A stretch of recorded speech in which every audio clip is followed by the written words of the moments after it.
Welcome to the VAR review, where once again we look at some of the big decisions, the big talking points across the last month or so in Scottish football and try and find out a bit more about the processes and how those decisions were reached. As always, delighted to be joined by the Scottish FA's head of referees, Willie Collum. Willie, another very busy month, safe to say, and only one place to start, the League Cup final at Hampden between Celtic and Rangers.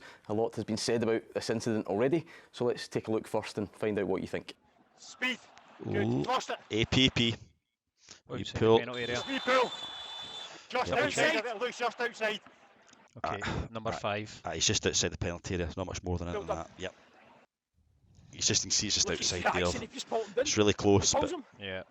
It's more outside than it goes there. I agree. Really close, but 100%. We'll reset that. Okay, guys, we all good to go? Yeah, in the VAR centre. Yeah, we're good to go. No ongoing checks. Okay, thanks. Well, Willie, take it away. Tell us what we're looking for there, the processes, because I think it is important. There's been a lot of things that have been inaccurate, have been said about this. However, ultimately lead us into, was that the right decision or not? So there's a holding incident we need to assess here. The holding's the key part of this decision. It's really, really important. There's been a lot said, Gordon, about the Rangers player has a foot on the penalty area line.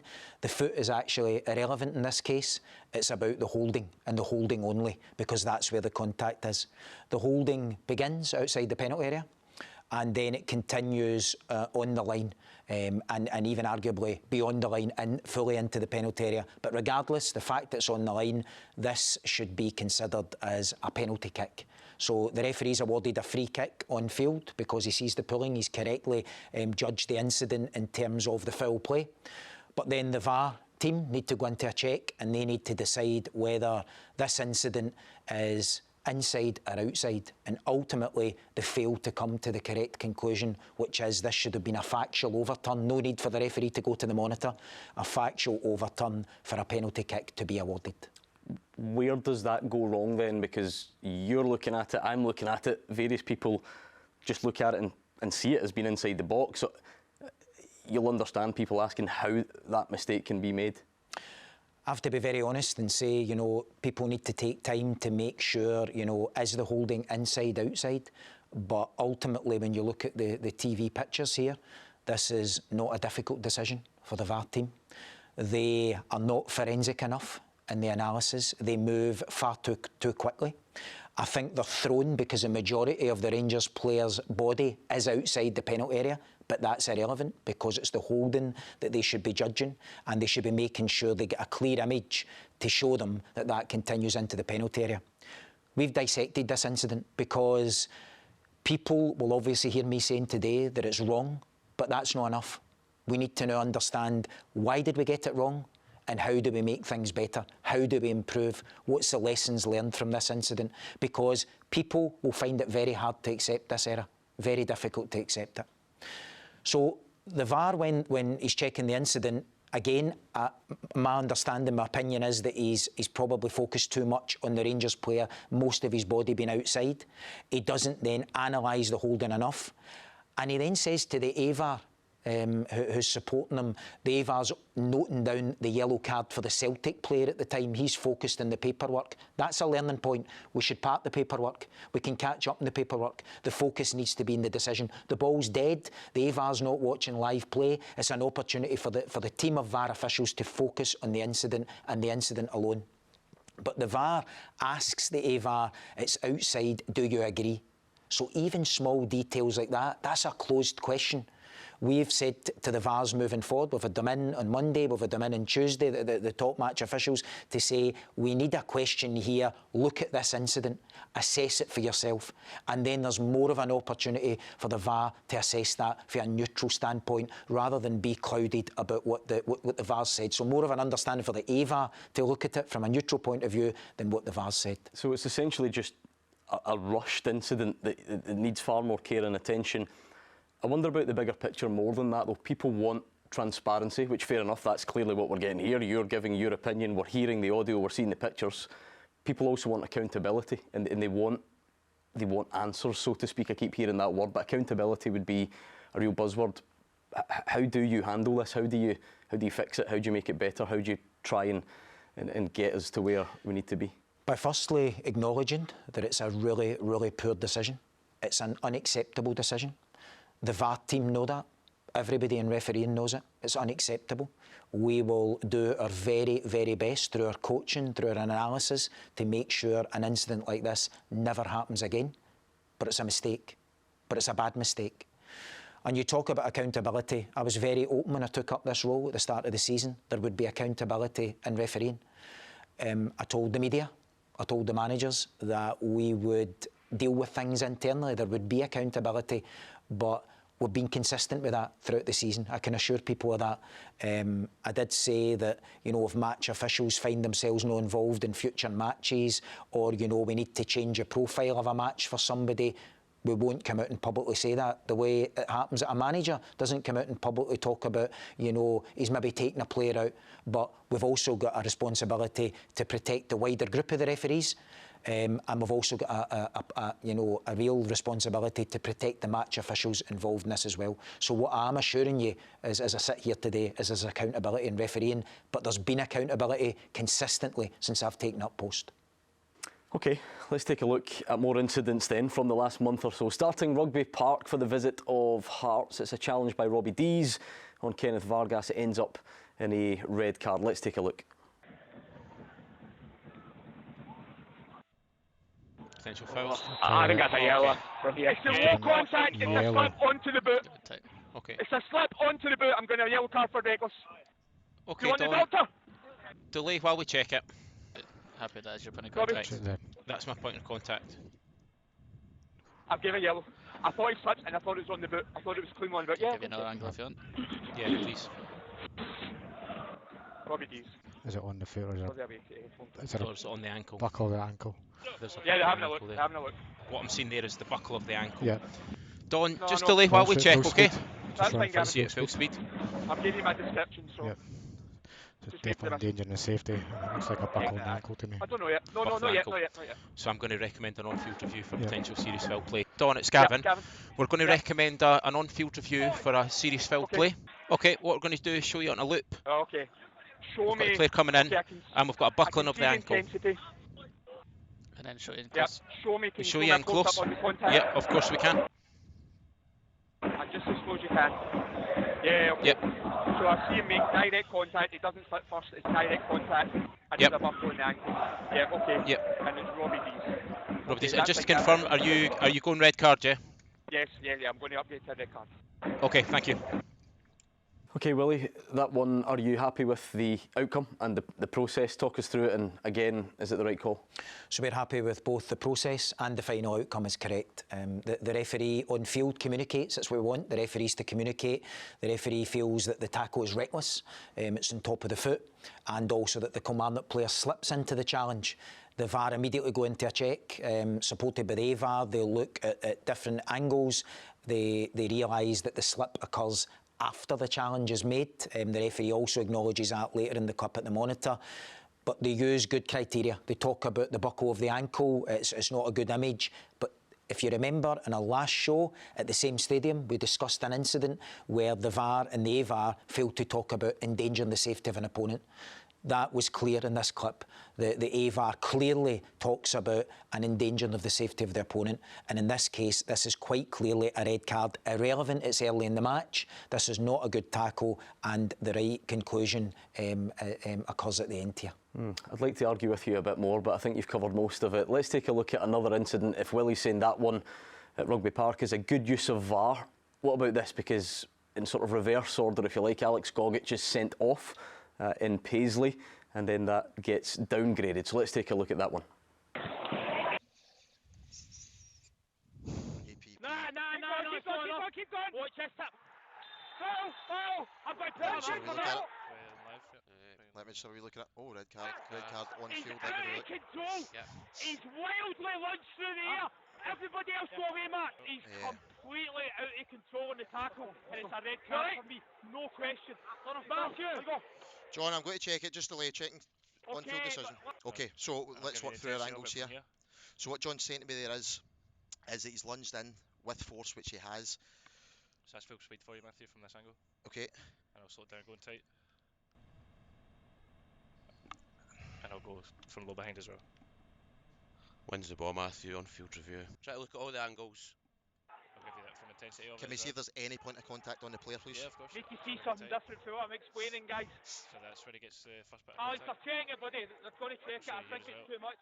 I think it's wildly out of control. I think you lunge into the tackle. But listen, if it's wrong, he'll get me across, okay? So John, just to confirm what you're saying then, so we're sending him off because we've lunged in with force. For me, he lunges in out of control. But Matthew, listen, you're watching it back and I'm not. If this is the wrong decision and what I'm describing is not a red card, that's your assessment. So help me out. Yeah, John, I'm going to recommend an on-field review to potentially turn over the serious foul play challenge. Okay. You are going to see that there is an element of lunge, but he cleanly wins the ball and the studs are all pointing low towards the ball. There's no contact on player whatsoever at point of contact. So you're correct in your assessment of coming through, but he cleanly wins the ball. Matthew, I honestly feel that with this one that I'm still, because of the speed of the challenge, I'm going to change it to yellow, but it's not a red. I think it's still too much, and I think it's still a reckless lunge. So I'm going to change it to yellow card. Are you comfortable with that? I agree reckless, mate. I agree reckless. Okay, Willie, I think most people agree that that's not a red, but it is still a yellow. In the end up, is that the right decision? Talk us through all that, because there's quite a lot going on. There's a lot to discuss in this clip. Ultimately, the correct decision is reached that it's not a red card. This is not serious foul play. The challenge does not endanger the safety of an opponent. We've analysed this as a group. I know that the referee and the VAR team, the assistant referee, have also looked at it, because the assistant referee is very close, but sometimes being close doesn't give you the best view. But here the assistant referee actually does shout yellow. For him it's a yellow card, but the referee by that time probably is too late in taking in that information. He sees the lunging motion, because there's no doubt the St Mirren player lunges. But the referee's position, we've coached that if he'd been maybe another 4 or 5 metres forward, he would have been able to see the full incident in the sense of a ball being played here. There's no contact in the opponent, and that's what makes this not a red card. We agree with the referee going with a yellow card, because the player's actions are still reckless. You don't need to make contact with somebody to avoid a yellow card. Because I've seen people even say they don't think this is a foul, because we're back in the maybe the mindset of winning the ball cleanly. But you think definitely yellow card? Yeah, because of the speed, because of the lunge, we prefer a yellow card here. We think it's a reckless challenge. Some people have also said to me, you don't need to make contact to endanger the safety of an opponent. That's true, but what we need to take into account here is that a St Mirren player completely plays the ball. 100% plays the ball. If there's any contact with the Aberdeen player, there's a different outcome to this decision. I think the red card would, without a doubt, stand for me, because it's not a good challenge, but playing the ball cleanly, avoiding any contact with the opponent, is what reduces it from the red to the yellow. OK, an action-packed afternoon at Tannadice, the visit of St Mirren. There were a few incidents, but one involving Toyosi Olasanya running through. Goalkeeper Jack Walton comes out. So let's remind ourselves of that and once again get Willie's thoughts. Semi direction. Coming long. All clear, I'm back in. Left wing long. Good man, APP tackle. Show me point of contact, please. Check this for. The ball's showing my eye, yellow card agreed. Well done. Checking the tackle delay. Okay, Graham, so for me the contact is with the leg, it's not with the studs, and it's a side-on kicking action. Point of contact is high, but the ball is close also. Okay. Run it through again tight, please. Run it through again tight. It's going into a wide area. For me, there's no excessive force or endangering safety. Okay. Check complete. Confirming caution for the goalkeeper. Reckless action. Check complete. OK, Willie, I suppose there's a couple of things here, because people are wondering about denying an obvious goal-scoring opportunity, but also serious foul play. Is it either of those? Is it none of those?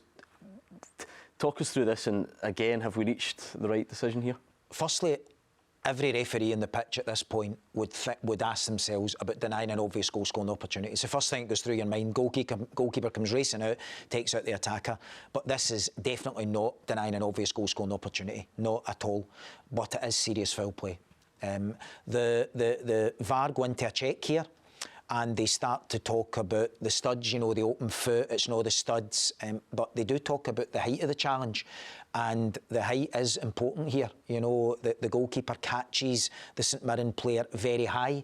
We also think there is speed, there is intensity, and for us it meets the criteria of endangering the safety of an opponent, and this should have been an on-field review to recommend a red card for serious foul play. Is there any leeway given to goalkeepers? I suspect you're going to say no, but fans feel like there is. Fans feel like if that's a centre-half that makes that challenge, he will be sent off. But there's something about a goalie running out that gives him sort of licence almost. Does football have an issue with that? You're right, and we've discussed that as a group as well, you know, because many people have said it. You know, many people in the football world think that's why we've reached this conclusion, but absolutely not. There is no difference. Where I think the difference is that most referees on a pitch here, their first considerations about denying an obvious goal-scoring opportunity, and maybe taking that consideration takes your eye off the ball a wee bit about, you know, whether this is enough to meet the criteria for serious foul play. But without a doubt, when the VAR looks back at these images, we expect them to recommend an on-field review for serious foul play. OK, sometimes you get multiple incidents in the same game, so let's fast forward a bit closer to the end of this one at Tannadice and take another look at one that got everyone talking. Now, front post area. APP. Good. No, Possible nothing, penalty. nothing. I've got live. Checking First possible exit, penalty. wins the ball, and then it just falls. Okay. Get back up. Here as well. Yep. The ball is now Delay, please. Delay. Checking possible penalty. Dundee United player kicks the ball. Yep. And then does the St Mirren player kick his foot afterwards? Yep. Yep. Right. Matthew, just confirm your on-field decision is, please. What you Yeah, say? for me, There's no yeah. penalty kick if Yeah, that's for wins me- the ball, and if for there's me any it's a- contact, it's absolute minimal, and then he falls. For me, it's a penalty. Good Graham. Make the signal. Start making your way to the screen. You're going to see the Dundee United player plays the ball, Okay, and then the St Mirren player kicks through, Yeah. makes contact with the player, Yeah, and no, nothing on the ball. yeah. High behind as I well. didn't appreciate that point of contact. That's fine, the kick, so I don't need to see it again. He's kicked through number 22, Nick, is it? Twen- Marcus 22, careless contact. Yeah. Yeah. That's fine, yeah, I agree. Okay, thank you. I didn't appreciate the contact on it. Okay. Like sometimes people are split on these. I think this would be one that was certainly debated a bit more. We've seen some that were a bit clearer over the course of the show. What's your take on that one? For me, Gordon, I have to be honest, I think this is a really straightforward decision. We would have preferred it identified on field. The referee didn't think there was enough contact, but here for me, the attacker wins the ball and the defender kicks into the attacker carelessly. It's a careless action. There's nothing reckless here, there's no need for any card. I heard a lot of talk about this incident about, you know, the Dundee United player went in with his stud showing and the foul should have been given against him. I think that would have been a problem if a St Mirren player was coming head on to him. But the St Mirren player's at the side. That does not influence any of the actions of the St Mirren player being able to make the challenge. So the Dundee United player wins the ball, knocks it forward. St Mirren player misjudges the challenge and kicks into the Dundee United player. This is a correct on-field review for a careless challenge in the penalty area, recommending a penalty kick. And the very next week, we see a similar incident at the same stadium. Dundee United against Kilmarnock, very end of the match, very similar. Attacker wins the ball, defender kicks the attacker in a careless action, penalty kick. We're really pleased. We think both decisions are handled consistently and both have reached the right outcome. We would, I've always said this in this show, we would like to see these decisions given on field rather than have to rely on the VAR, but that's what VAR is there for, and both are correct interventions. Let's get back to our old friend handball then, shall we? St Johnstone against Rangers, and I'm fascinated by this one for a couple of reasons. It's about more than just the incident and how it plays out, but let's take a look first and then we'll get stuck into it. Do another APP. Okay. Good, well done. If you look at that, might have Good potentially tackle. take the live for me. Still see no. I can't see what's Yeah, I'll happening. get There, just from keep another live. angle. Yep, keep going. Got it from here. Yep. Is that, did that potentially hit his hand there? Slow down even more. And have another angle as well after. Have this here. Like, you think it's might hit his hand there? Just let Straight it goes through. out live. One Just live keep with still. it. I think that's potentially came off Wait. his hand. Through it. Just delay, please, Delay. Stephen. Delay, please. For what? Potential handball. It's a potential penalty kick for a potential handball early in the build-up. Just have a look through it again, through the angles. All I right. don't know if his hand's in a natural position here. Aye, I see that. He's trying to bring his No hand claim away. on field, by the way, and There's the nobody hand. mentioned His hand's in anything, the normal position that it pulls it Just from away. the- I think his hand's in a Yeah. natural Natural position. position. I agree. No. Eh? Check that's what complete. Alan's saying to me. Stephen, That's check complete. right, done. Check complete. Good to continue. That was Right, there's a lot to get through here because obviously the most important thing is that a handball or is it not? But take us back, you said at the start of the season publicly a number of times you wanted the bar raised slightly on handballs. Your KMI panel that's been set up this season though says that is a mistake and that should be a penalty, but I wonder how you feel about it. We don't think it's a penalty, but that shows the KMI panel's independent. You know, they have a view, and there'll be times where the KMI panel will support decisions that we give, but there'll be other times where they go against the decision, but that doesn't mean that we suddenly say, well, we're going to go with whatever the KMI panel say. There is many things we learn from the KMI, good discussions, you know, about football experts are on that panel, but importantly for us, we're not governed by the KMI panel. We need to be very, very clear in that, but they have an independent objective to come to the conclusion that they think is right. And here you're right, Gordon, they felt this was a penalty. For us, I think we've been consistent with handball this season. I think we've improved in previous seasons. I think we listened at the start of the season about that football understanding. Where did people want to be? We had an incident the very opening day of the season where we felt it was handled correctly. For us here, a couple of things about this clip that's really important. Firstly, the VAR doesn't gamble by using just one angle. They need to find angles to make sure they get a view in it. That sometimes is even at the opposite side, so they can see the reverse camera angle here is probably the clearest. But for us, the St Johnstone player doesn't do much wrong here. It's a natural movement. He's also pulling his hand away, and we don't think there's any case here for intervention. In fact, Gordon, being honest, we've discussed it as a group, and we think if the referee had awarded a penalty kick on field here, we would prefer he's brought to the monitor to overturn that decision, because we cannot support a penalty kick for this handball. Just briefly then, a good lesson as to how the KMI panel works. So it's there as a tool, but people don't need to take it as gospel every time that it's officially that a mistake has been made, so to speak. Absolutely not. And particularly when you look here at this incident, it was a 3-2 vote in the panel.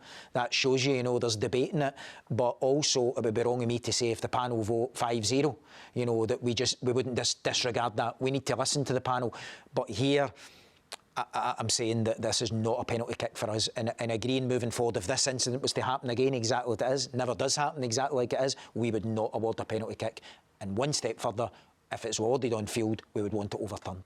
OK, well, maybe a lesson then on how that panel can work the other way, so to speak. Let's take a look at Tynecastle, a Hearts game, Aberdeen, the visitors. Let's take a look at this one and see what Willie thinks.